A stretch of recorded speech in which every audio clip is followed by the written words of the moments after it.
Hello students, today our topic is classification of protozoa. Phylum Protozoa is classified into 4 classes on the basis of locomotory organs. Protozoa का classification उनके locomotory structure के basis पर किया गया है। किसके basis पर किया गया है? लोकोमोटरी ऑर्गन के बेसिस पे। प्रोटोजोआ की 4 क्लासेस होती हैं। फर्स्ट क्लास है राइजोफोरा, सेकंड क्लास है मैस्टिकोफोरा, थर्ड क्लास है स्पोरोजोआ, फोर्थ क्लास है स्लिएटा। सबसे पहले आपकी क्लास फर्स्ट राइजोफोरा। जैसे कि हमें पता है ये चारों क्लासेस लोकोमोटरी स्ट्रक्चर के बेस पर डिवाइड हैं। तो राइजोफोरा में जो लोकोमोटरी ऑर्गन होते हैं वो सूडोपोडिया और इनके जो एग्जाम्पल होते हैं वो अमीबा। लोकोमोटरी ऑर्गन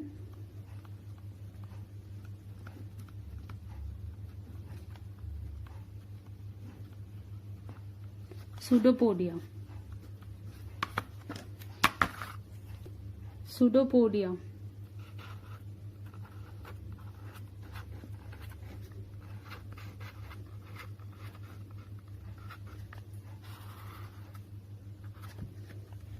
और इसका एग्जाम्पल हो गया आपका अमीबा।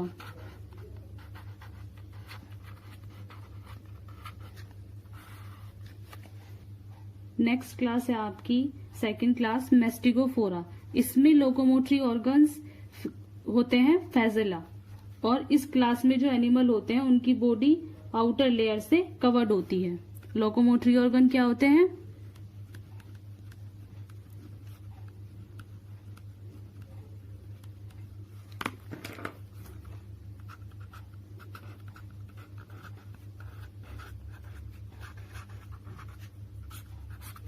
एग्जाम्पल क्या है इसके?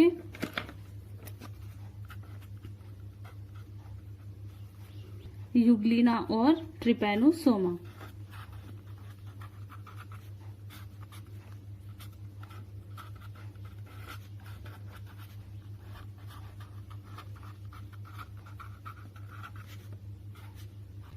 उनकी बॉडी एक आउटर लेयर से कवर्ड होती है जो कि सेल्यूलोज या काइटिन या सिलिका की बनी होती है। इसके एग्जाम्पल है आपके यूग्लिना और Trypanosoma.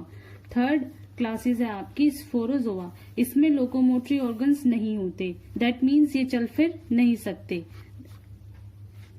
Locomotory organs are absent.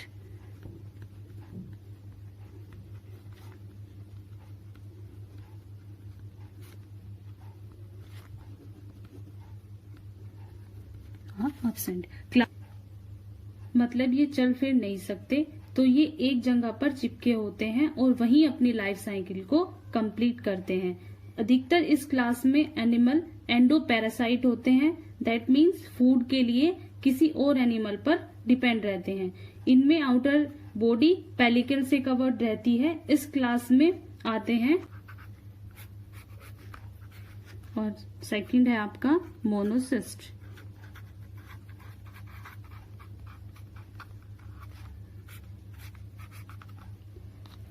Plasmodium जो कि मलेरिया के लिए रिस्पॉन्सिबल होता है। मोनोसिस्ट की लाइफ साइकिल को हम डिटेल में करेंगे बाद में। नेक्स्ट क्लास है आपकी क्लास फोर्थ स्लिएटा। इसकी बॉडी पेलिकल से कवर्ड होती है। इसके जो लोकोमोटरी ऑर्गन्स होते हैं वो होते हैं सीलिया। Locomotory organs सीलिया।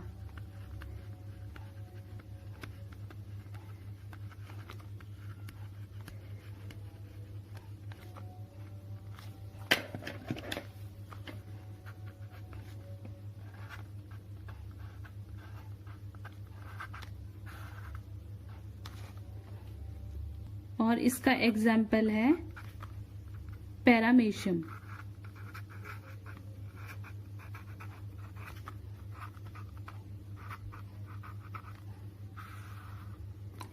इनकी बॉडी पेलिकल से कवर्ड होती है। इस क्लास में के जो एनिमल होते हैं उनमें 2 तरह से न्यूक्लियस प्रेजेंट होते हैं। एक छोटा न्यूक्लियस जिसे कहते हैं माइक्रो न्यूक्लियस, और एक बड़ा न्यूक्लियस जिसे कहते हैं मैक्रो न्यूक्लियस। तो अब आपकी चारों क्लास में हम एनिमल को स्टडी करेंगे। आपकी जो फर्स्ट क्लास है राइजोफोरा, उसका जो एग्जाम्पल है वो है अमीबा। फर्स्ट क्लास है आपकी राइजोफोरा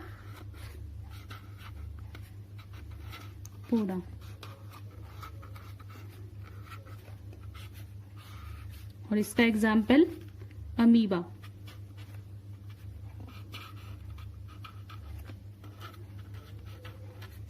अब हम इसको स्टडी करेंगे। इसकी जो बॉडी होती है वो इरेगुलर होती है और ये पोन्ड में पाए जाते हैं।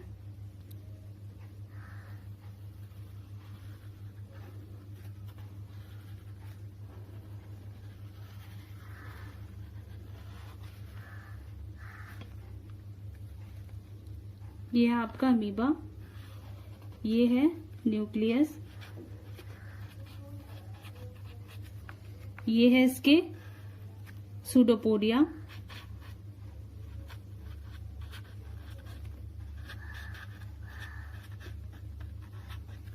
और ये है इसकी आउटर मेम्ब्रेन।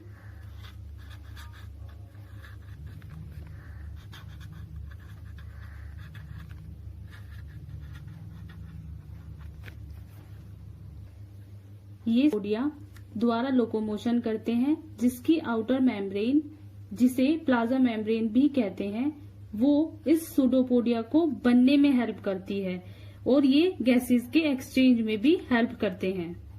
जिस डायरेक्शन में अमीबा को मूव करना होता है उसी डायरेक्शन में plasma membrane finger like structure pseudopodia को बनाने लगती है और बॉडी मूव करती है। सपोज ये आपके सूडोपोडिया है। अगर अमीबा को ऐसे मूव करना है तो सूडोपोडिया ऐसे मूव करेंगे, और अगर युगलिन अमीबा को इधर मूव करना है तो सूडोपोडिया ऐसे मूव करेंगे। और यही सूडोपोडिया इनको फूड को लेने में भी हेल्प करते हैं। वो कैसे? सपोज ये आपका सूडोपोडिया है और ये आपका फूड पार्टिकल है। ये इस फूड को लेने के लिए अपनी सूडोपोडिया को चेंज करेगा और इसके पास जाएगा, और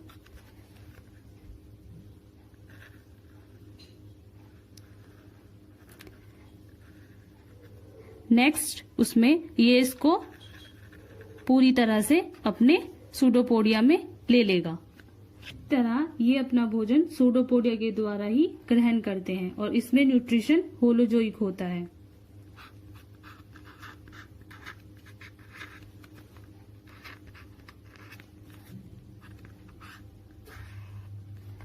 होलोजोइक मतलब जो एनिमल अपने फूड के लिए दूसरे एनिमल पर डिपेंड होते हैं, मतलब इंगल्फ करते हैं। इंगल्फ का मीन है निगलना, जो कि मैंने आपको अभी समझाया कैसे करते हैं। नेक्स्ट अब हम रिप्रोडक्शन पढ़ेंगे अमीबा में। अमीबा में रिप्रोडक्शन एसेक्सुअली होता है। रिप्रोडक्शन मेनली एसेक्सुअली होता है। एसेक्सुअली में भी 2 टाइप्स होता है, बाइनरी फिजन और मल्टीपल फिजन। मेनली जो होता है बाइनरी फिजन होता है, मल्टीपल फिजन रेयर होता है। बाइनरी फिजन क्या होता है? A fully grown parent cell split into 2 half producing 2 new daughter cell. That means एक पेरेंट सेल 2 भाग में डिवाइड होगी और दोनों ही भाग 2 नए डॉटर सेल को प्रोड्यूस करेंगे। सपोज ये आपका अमीबा है,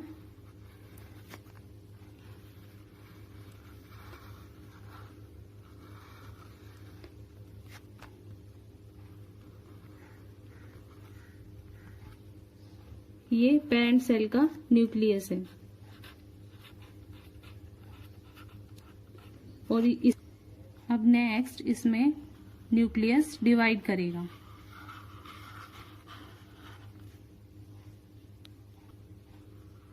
और ये न्यूक्लियस है और इसका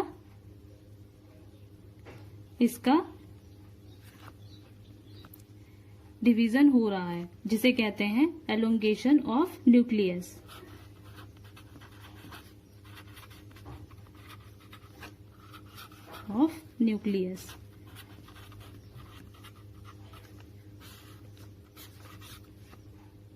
अब साइटोप्लाज्म डिवाइड करेगा इक्वली।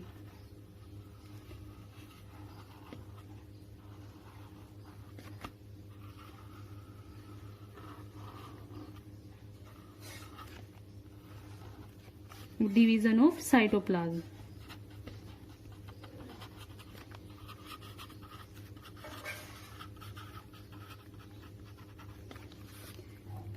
अब नए 2 डॉटर अमीबा बन जाएंगे।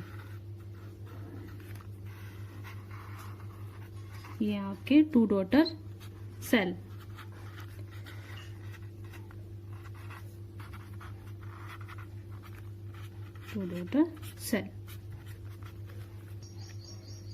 आपको फिर से समझा देती हूँ बाइनरी फिजन।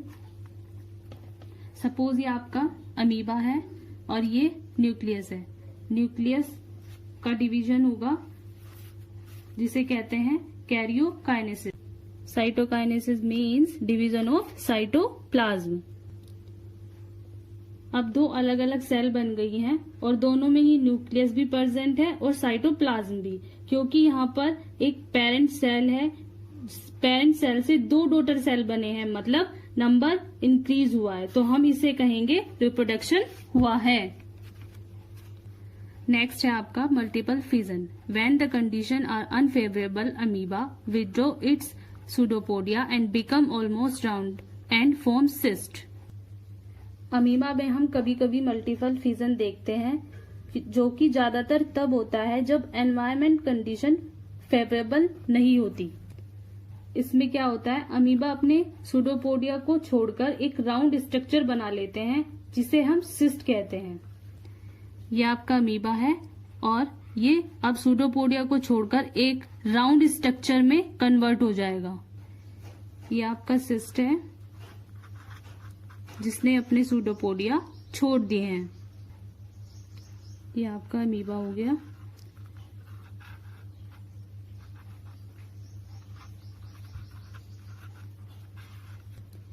इस सिस्ट के अंदर डिवीजन चलती रहती है और बहुत सारी डॉटर सेल बनती है। ये सिस्ट हो गया आपका और ये इसमें डॉटर सेल बन रही है।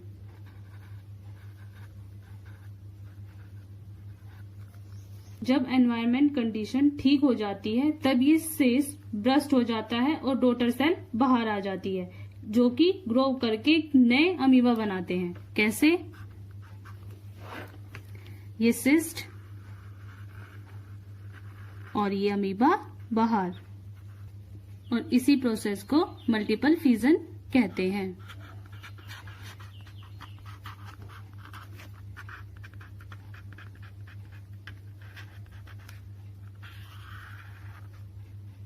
अब आपका यहाँ पे फर्स्ट क्लास का एनिमल कंप्लीट होता है। नेक्स्ट है आपका क्लास सेकंड मैस्टिगोफोरा। इसमें हम यूग्लिना पढ़ेंगे नेक्स्ट लेक्चर में। Thank you.